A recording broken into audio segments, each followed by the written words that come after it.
Hi guys, আসসালামু আলাইকুম। কি অবস্থা সবার? আশা করছি সবাই অনেক ভালো আছেন। আমিও ভালো আছি আলহামদুলিল্লাহ। আসছে রমজানের জন্য কিন্তু আজকে চলে আসলাম একটা ফ্রোজেন ফুডের রেসিপি নিয়ে। আজকে আমরা বানাবো হাফ মুন পাই। বানানো থেকে শুরু করে কিভাবে আপনারা ফ্রিজে সংরক্ষণ করবে পুরো 1 মাসের জন্য, সেই সব টিপস এন্ড ট্রিক্স আজকে বলে দিব। তো দেরি না করি, let's get in the recipe. তো প্রথমেই আমরা হাফ মুন পাইয়ের ভিতরের পুরটা বানিয়ে নিব।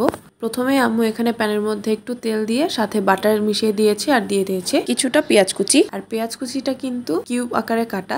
এরপর 1 কাপ চিকেন দিয়েছে, সাথে হাফ চা চামচ আদা বাটা আর গোলমরিচের গুঁড়া, আর সাথে দিয়ে দিচ্ছে সয়া সস। আমরা এখানে পিঞ্চ অফ সল্ট ইউজ করেছিলাম। আর দিয়ে দিচ্ছে ফ্রোজেন করা গাজরটাও কিন্তু আমাদের কিউব শেপ করে কাটা। আর এখানে আমরা একটা কাপের মধ্যে 1 কাপ দুধের সাথে 1 চা চামচ ময়দা মিক্সড করে নিয়েছি। সাথে একটুখানি চিনিও কিন্তু দিয়েছিলাম টেস্টটা ব্যালেন্স করার জন্য। আর সাথে কিন্তু দিয়ে দিয়েছি ক্যাপসিকাম আর একটুখানি কাঁচামরিচ কুচি। ক্যাপসিকামটা দেওয়ার পরে ফ্লেভারটা এত সুন্দর আসে। এরপর কিন্তু গুলে রাখা ময়দা আর দুধের মিশ্রণটা কিন্তু দিয়ে দিতে হবে। আর সাথে দিয়ে দিচ্ছি একটুখানি চিলি ফ্লেক্স।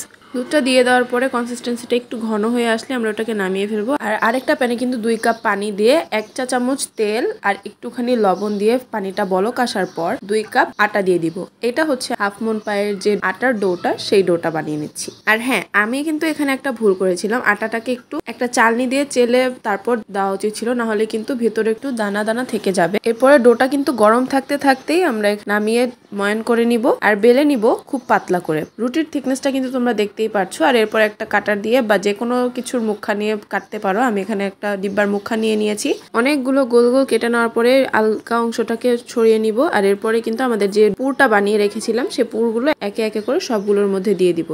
আর এটা কিন্তু নর্মালি একদম কোনো কিছুই না, কোনো ডিজাইন লাগবে না, শুধু একটু কিনার দিয়ে পানি লাগিয়ে হাত দিয়ে চেপে চেপে মুখটা বন্ধ করে দিলেই হবে। আর কিনারটা থেকে একটু বাঁকানো শেপ রাখতে হবে, কারণ এটা মুন শেপের করতে হবে। এভাবে সবগুলো হাফ মুন পায়ের শেপ কিন্তু দেওয়া হয়ে গেছে। এখন হচ্ছে আমরা একটা পাতলা আটা দিয়ে একটা মিশ্রণ তৈরি করব, যেটার মধ্যে আমরা আমাদের হাফ মুন পাইগুলোকে ডুবিয়ে ব্রেড ক্রাম্পসে গড়িয়ে নিতে পারবো।